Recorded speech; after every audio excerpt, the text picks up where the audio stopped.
नमस्कार, स्वागत आहे तुम्हा सर्वांचे माझ्या या नवीन रेसिपीमध्ये. आज आपण बनवणार आहोत एकदम गोड, रिच आणि क्रीमी खवा बासुंदी. बाजारात मिळणाऱ्या बासुंदीपेक्षा अजूनच चविष्ट आणि घरगुती. ही रेसिपी खूप सोपी आहे आणि कमी साहित्यामध्ये तयार होते. चला तर मग रेसिपीला सुरुवात करूयात.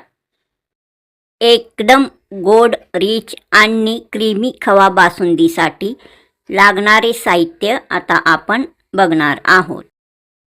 खवा बासुंदीसाठी लागणारे साहित्य.